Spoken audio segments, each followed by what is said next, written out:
Hi అన్న. Jayaram, short film maker and memer. First mass మహా celebrations అని పెట్టారు. మాస్ మహా ఫ్యామిలీ సెలబ్రేషన్స్ అని పెడితే ఇంకా బాగుందన్న. ఎందుకంటే నేను బిఫోర్ డే ప్రివ్యూ చూశాను మూవీ. చూసి తర్వాత మా మమ్మీ కాల్ చేశారు. అమ్మ కాల్ చేసి వరలక్ష్మీదేవి రథంకి ఏ సినిమాకి వెళ్ళాలంటే మిస్టర్ బచ్చన్కి వెళ్ళు, నాకైతే పర్లేదు అనిపించింది, ఒకసారి నువ్వు చూడు నీకు ఇంకా బాగా నచ్చుతుంది అన్నది. మా అమ్మ సేమ్ నేను వింటేజ్ రవితేజ గారిని చూశానురా, సినిమా అయితే చాలా బాగుంది, బాగా నవ్వుకున్నాం, సాంగ్స్ బాగున్నాయి అని చెప్పారు. మేము ఫ్యామిలీ అయితే బాగా ఎంజాయ్ చేస్తున్నారన్న సినిమా. Thank you so much. నేను సీరియస్గా మళ్ళీ ఇంకోసారి చెప్పాలనుకున్నా, ఇలాంటి మెసేజ్లు పర్సనల్గా చాలా వస్తున్నాయి నాకు. One thing is for sure, నేను కెమెరా ముందు కూర్చొని చెప్తున్నాను,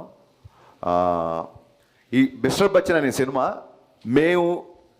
మేము ఏదైతే కాన్ఫిడెన్స్తో చెప్పుకున్నంత బ్లాక్ బస్టర్ కాదు, నో డౌట్ అబౌట్ ఇట్. అలాగే బయట చెప్తున్నంత బ్యాడ్ ఫిల్మ్ అస్సలు కాదు, దానికి కూడా no doubt about it. Yeah, next September 2 Gabbar Singh release అవుతుంది. మీరు సంధ్యాకి వస్తారా? యా, September 2 రిలీజ్ చేస్తున్నారు కదా. యా, సస్పెన్స్ ఏ థియేటర్కి వస్తాను సస్పెన్స్ చెప్తాను.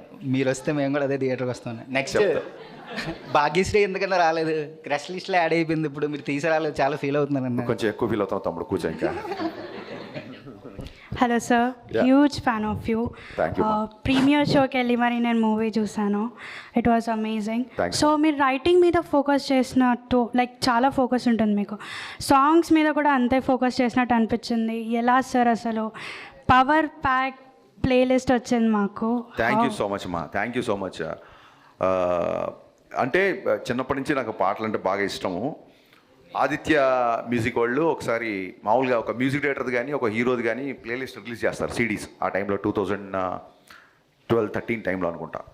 ఆదిత్య మ్యూజిక్ వాళ్ళు హరీష్ శంకర్ హిట్స్ అని చెప్పి ఒక సీడీ రిలీజ్ చేశారు, right from shock.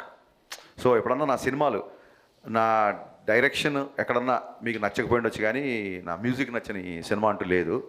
So I'm very much passionate about songs and lyrics. So కుదిరింది. అట్ ద సేమ్ టైం ఇందాక చెప్పినట్టు ఇప్పుడు బయట రాసే యాటిట్యూడ్ డైలాగ్స్ అవ్వచ్చు, ఇప్పుడు తిక్కుంది లెక్కుంది అవ్వచ్చు, ఇంకోటి అవ్వచ్చు, ఇవి ఈజీగా యూత్కి క్యాచ్ అవుతుంటాయి. కుర్రోళ్ళందరూ ఇవి పోస్ట్ చేస్తుంటారు. సో గబ్బర్ సింగ్లో కూడా ఒక డ్రింక్ గురించి ఒక డైలాగ్ ఉంటుంది, ఎప్పుడో ఒకసారి తాగితే ఆనందం, అప్పుడప్పుడు తాగితే అలవాటు, రోజు తాగితే రోగం అని.